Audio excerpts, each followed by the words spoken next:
Welcome to NHS। আজ 2রা মে, চন্দননগরের স্বাধীনতা দিবস। হ্যাঁ, ঠিকই শুনছেন, 1947 সালের 15ই আগস্ট স্বাধীনতা আসেনি চন্দননগরে।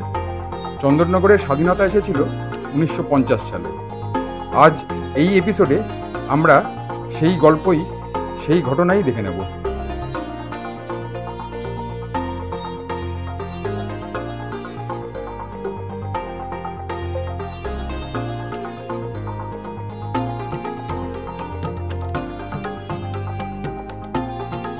আজ চন্দননগরের স্বাধীনতার 75 বছর।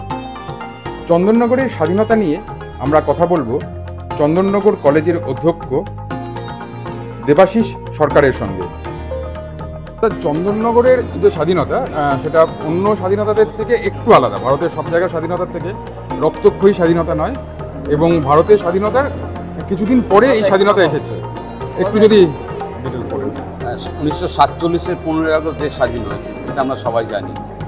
কিন্তু চন্দননগরের স্বাধীনতা হয়েছে 1950 সালের 2রা মে। প্রেক্ষাপট একেবারেই আলাদা। দেশ স্বাধীন হয়ে গেছে, কিন্তু চন্দননগর তখনও ফরাসিদের একটা কলোনি। 47-এ দেশ স্বাধীন হওয়ার পর চন্দননগর শহরে ফ্রি সিটি মুভমেন্ট হয়। ফ্রি সিটি মুভমেন্টের পরবর্তী অবস্থায়, এটা 48 সালে, ফ্রি সিটি মুভমেন্টের পরবর্তী অবস্থায় 1949 সালে গণভোট, বাংলায় বলে রেফারেন্ডাম হয়।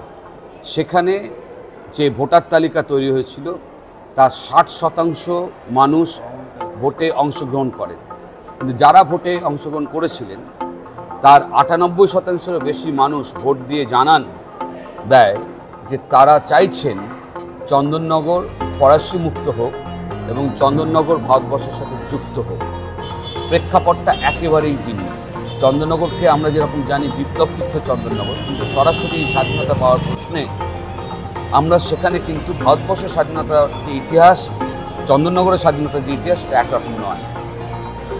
1950 সালে ভারত সরকার 2রা মে চন্দননগরের স্বাধীনতা ঘোষণা করে। এর 4 বছর পর 1954 সালের 2রা অক্টোবর চন্দননগর ভারতবর্ষের সাথে যুক্ত হল। তাহলে 1950 থেকে 1954 সালে মধ্যবর্তী পর্যায়ে এখানে কাউন্সিলের অ্যাডমিনিস্ট্রেশন, লোকাল অ্যাডমিনিস্ট্রেশন চলেছে, লোকাল গভর্নেন্স চলেছে under the direct supervision of government of India. এবং পরবর্তী অবস্থায় চূড়ান্ত আকারে 1954 সালের 2রা অক্টোবর চন্দননগর পশ্চিমবঙ্গের অংশ হিসেবে যুক্ত হওয়ার স্বীকৃতি পায়। সেটাও ভারত সরকারের গেজেট নোটিফিকেশন। এই ইতিহাস থেকে আমরা বুঝতে পারছি যে আজকের তারিখটা চন্দননগরের কাছে একটা বিশেষ তাৎপর্যের দিন। প্রায় 6টা পর্যায়ে ফরাসিদের সাথে ব্রিটিশদের যুদ্ধ হয় এবং বারবারই ফরাসিদেরকে দৃষ্টির নাস্তানাবুদ করে। ফলে ফরাসিরা একটা ইম্পলিশ পাওয়ার, আবার ব্রিটিশরা একটা ইম্পলিশ পাওয়ার, কিন্তু একটা কনফ্লিক্টিং ইন্টারেস্ট। এবার ব্রিটিশরা যখন ভারতীয়দের অত্যাচার করছেন, বিপ্লবীদেরকে ধরছেন, তাদেরকে আটক করছেন, চন্দননগরের জমিতে সশস্ত্র সংগ্রামের যেরকম স্বাদ ছিল, ফলে এই জমিতে যেরকম বিপ্লবী তৈরি হয়েছে, পাশাপাশি শুধু চট্টগ্রাম পর্যন্ত সারা দেশ জুড়ে যে বিপ্লবীদের মুভমেন্ট, তার একটা বড়, আমি শেল্টার কথাটা বলছি না, তার একটা বড় কেন্দ্র ছিল চন্দননগর শহর। ফলে কোথাও কোনো রকম অ্যাকশন প্রোগ্রাম করতে যাওয়ার আগে বা করা হয়ে যাওয়ার পর তারা এই শহরকে নিরাপদ মনে করতেন তাদের অনুশীলন চালিয়ে যাওয়ার কেন্দ্র হিসেবে। এবং যার সাথে ঋষি অরবিন্দ প্রত্যক্ষভাবে যুক্ত রয়েছে সেটা আমরা জানি, সেই ইতিহাস সবার আমাদের জানা রয়েছে। ফলে ভারতবর্ষের সশস্ত্র সংগ্রামের ইতিহাস চর্চা করতে গেলে চন্দননগরকে বাদ দিয়ে সেই ইতিহাস চর্চা কখনো সম্ভব নয়।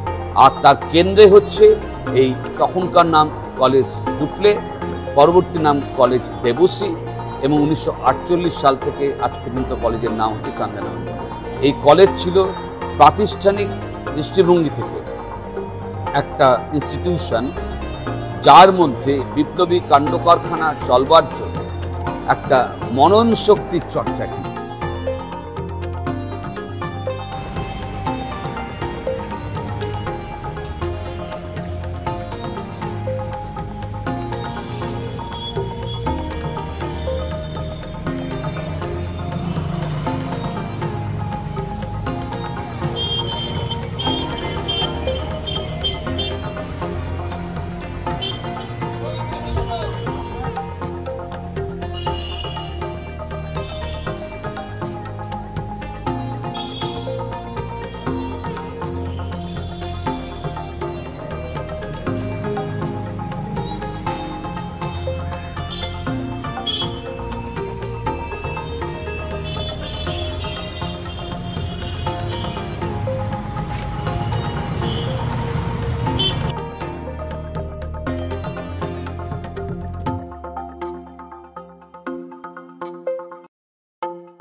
চন্দননগরের স্বাধীনতা নিয়ে চন্দননগরের মানুষের কতটা আবেগ সেটা আমরা শুনে নেব চন্দন নাগরিক এবং বিশিষ্ট বাচিক শিল্পী সুমনা পাঠক দাসের কাছ থেকে।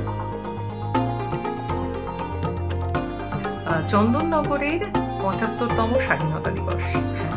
আমরা কিন্তু ইতিহাসের পাতায় একটু অন্যরকম জায়গায়, একটু আলাদা জায়গা নিয়ে আছি। তার কারণ সারা ভারতবর্ষের থেকে এখানে আমরা আলাদা।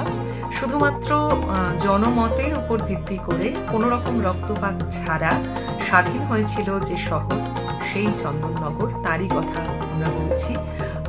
সপ্তদশ শতকের ধীবর অধ্যুষিত একটি জনপদ, পরবর্তীকালে ফরাসি ঔপনিবেশিকতার একটি দীর্ঘ অধ্যায় পেরিয়ে ভারতবর্ষের স্বাধীনতা সংগ্রামে বিপ্লব তীর্থের ভূমিকা পালন করেছে এই প্রিয় শহর চন্দননগর।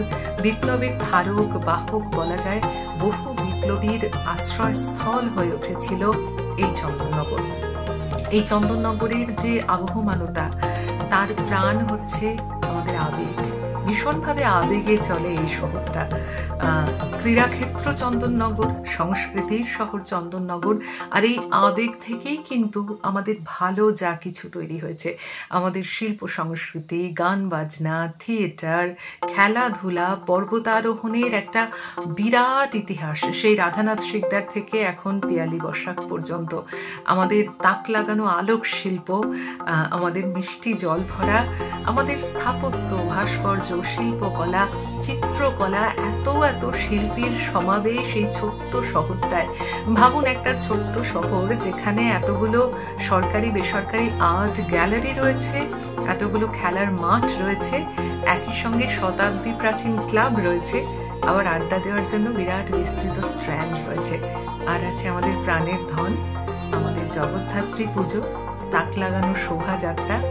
এই সমস্ত কিছু নিয়ে সেই ফরাসি ফিয়েস্তা থেকে শুরু করে চন্দননগর উৎসব পর্যন্ত শিল্প সংস্কৃতি, জ্ঞানের চর্চা, সমাজ মনস্কতায় সব কিছু নিয়ে এগিয়ে চলেছে। আর ইতিহাসের পাতায় প্রতিদিন তার মুকুটে নতুন নতুন পালক যোগ হচ্ছে। সবাইকে নিয়ে আমরা দারুণভাবে হই হই করে বাঁচছি। এইভাবেই চলুন, দিনগুলো কাটাই, ইতিহাস তৈরি হোক এই প্রিয় শহরে। আর প্রতিটি চন্দন নাগরিককে ৭৫তম স্বাধীনতা দিবসে অনেক অনেক অভিনন্দন, শুভেচ্ছা। ভালো থাকুন।